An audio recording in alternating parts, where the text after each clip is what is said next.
Hi everyone, welcome to the Scrapbooking Photographer. Linda's my name, and today I am working on a way overdue video for Rainbow Magic. The colour for the month of July was teal, and I have had this planned for months, absolutely months, and you'll understand why once I show you what I'm doing, but I just haven't got to it until today. So I'm sorry it's late, but it will go onto the playlist, so it will be along with everybody else's who did theirs on time. So with the topic being teal, this is why I have known for a long time what my photos were going to be about, because in March we rehomed a dog, a beautiful girl, and we had her lead and her collar all set, ready to go. Now every dog we get gets allocated a different colour. So in this photo we've got Gracie, who is black, and Pippa, who is pink, and Lulu, who is our new dog, and she is teal. So I thought, well, it has to be to announce the arrival of Lulu to our pack and our family. So I took the photo of the lead thinking that that would work, and I've taken some other photos of her as she settled in. These were very early on when she first came. She's 3 years old, and she's an ex-show dog, and she's loving life at our house.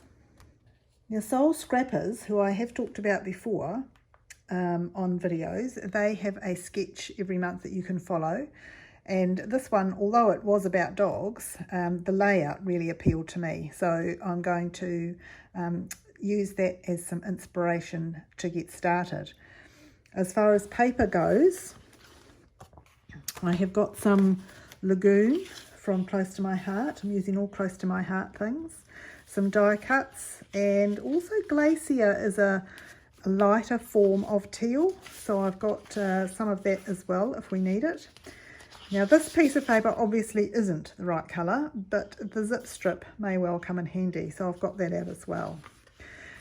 So because of the sketch, it's going to be a double page layout, and I'll start with a couple of Lagoon pieces in the background and some mixed media. Okay, so the first thing I'm going to do is, using my trimmer, trim 3 inches off the end, and another 3 inches off this side,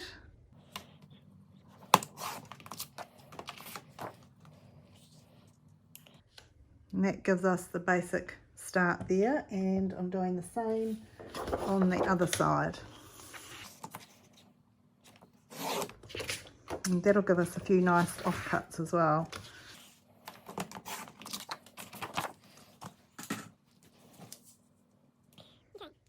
When you look at these sketches, it's always good to have a look at what they've done in the background before you get too carried away. And we've got some splatters here, here and here. So there's usually things come in threes, because that's your visual triangle. Just like there's 3 photos and there's 3 groupings of embellishments. So to start with, we're going to work on these little tiny dots in the background.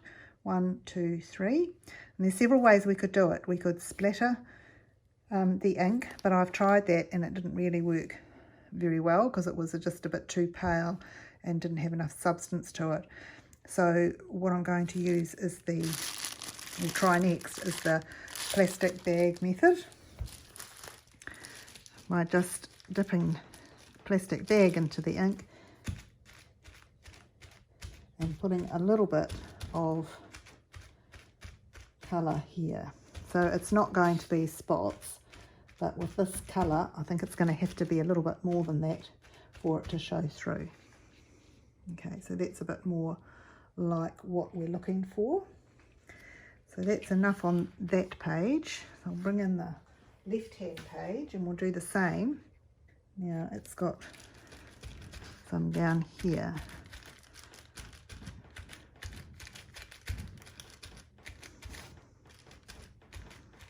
Just have it overlapping onto the page as well, and it's also got just a little bit up here, which is tone on tone in this case, because we're doing a tone on tone kind of layout for the Rainbow Magic. So interestingly enough, I will point out that the cardstock is actually Lagoon, but the ink I'm using is Glacier. And they kind of go together. I don't have any Lagoon.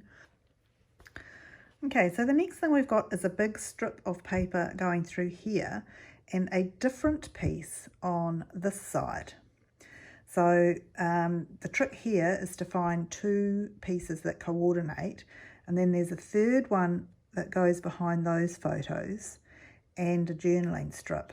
So quite a few different things. Now the first thing I know what I'm doing with is the journaling strip, because I found this paper which is the right colour and it has some stripes on it. So okay, so having trimmed that, the next thing I want to do is take a little half circle out of the bottom and the top. So I'm just using my Creative Memories gear here and going in to about there. Cool, and then the same at the top.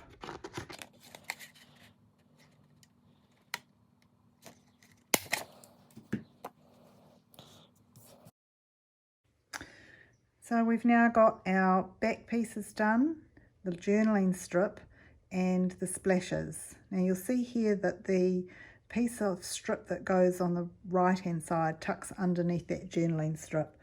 So it's actually going to come out a little bit.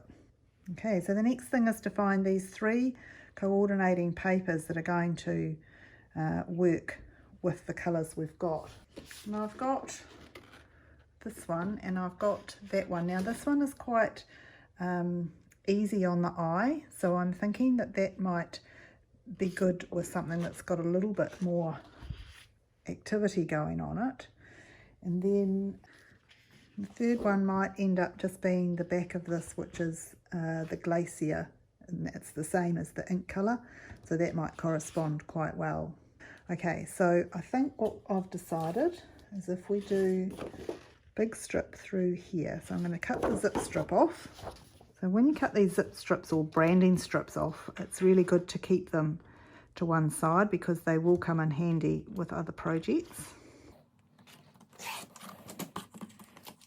And then I'm not quite sure how wide to go, so I definitely know I want it up the right way, so I'm going to try start with 6 inches, see how that looks. It's quite good. Okay, so for the side I'm going to use this piece and I'm going to make it, let's pull my arm out on this measure, I'm going to make it 7 by 7 to start with and see how that looks. You can always make things smaller but I want it to have some room above and below the photos. If I'm going and bring these two photos in here. Okay, now for this other piece on the other side, I'm actually going to use a strip of the Glacier, so it's going to blend in with that, and these photos will fit nicely, but I'm going to stamp my own design on it to give it a bit of a lift and to add an element of interest. So in this stamp, which is a Doodled Borders stamp of the month from I think last year or maybe the year before, but there is this really cool little set of hearts here. So I'm going to use that. I've obviously used some of them other ones before, but I'll just take this off here. So it's kind of like stamping a border within a border, and I'll do it in that Glacier colour as well. But to make sure I get it the right width, I need to make sure, yep, it's going to be perfect. Okay, so always good to stamp on sponge, so I'm turning my Versamat over.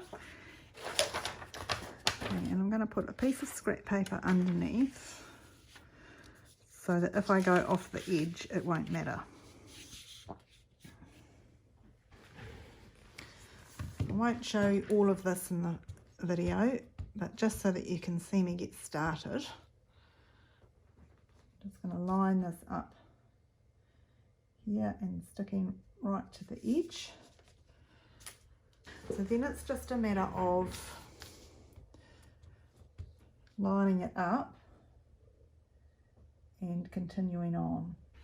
And so this last one is where we're going to go off the edge. That's okay. And then we'll come around this way.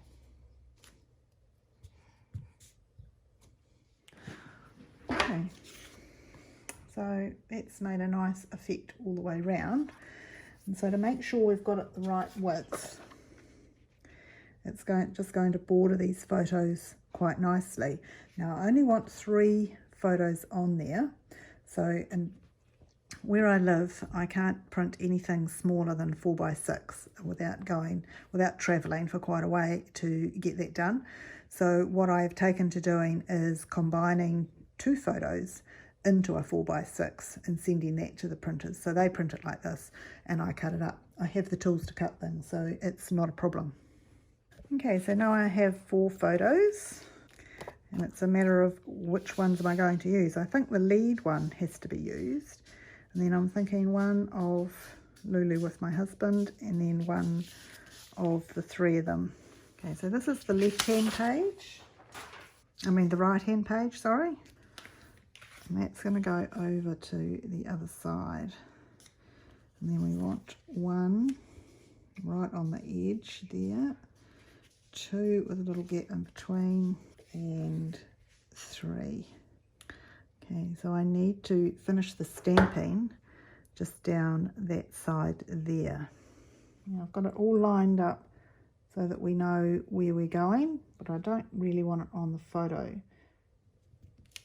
When you cut with the trimmer, you can see that this edge looks cut, whereas that side doesn't. It's a lot smoother, and that's because we cut the zip strip off that side. So now that we're using the other side, I'm just going to cut that piece again so that it is cut with the grain and looks a bit smoother than it currently does. It's just a matter of taking all those furry bits off. Okay, 1, put that there.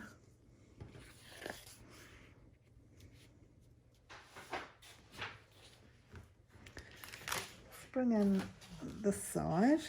What I'm doing here is just using the grid on the Versamat. So if I put the 12x12 piece of white cardstock down, and then to measure this to get it directly in the middle, we know that we cut 3 inches off it, so it needs to go halfway. And you can see I've made a wee boo-boo there because I have it in the right place when I started. So that's okay, we can fix that up now. A little bit more. We need to get our little piece here in the middle as well. We'll check that before we stick it. And then this one here. And then this one. So just using that my eye line there, oops, to line things up on the side. And then we'll have, because Lulu is looking inwards, we'll put her on that photo on the outside looking in, and this one will just tuck underneath. This one isn't stuck yet, but if we bring this one that is stuck, oh look at that, it's not even right. So that's okay, we can bring that down to there. So just as well we checked. Okay, so we're all stuck down now. So it's time to do a title. Now the sketch has it down here, but I think I'm going to put it up the top there.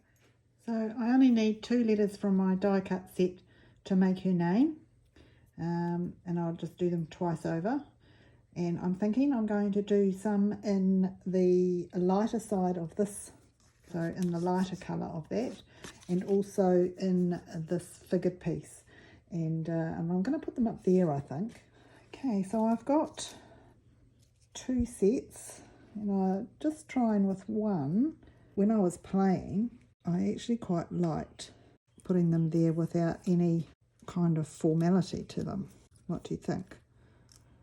Okay, so I've kind of decided that's what I'm going to do, before I put any gems down.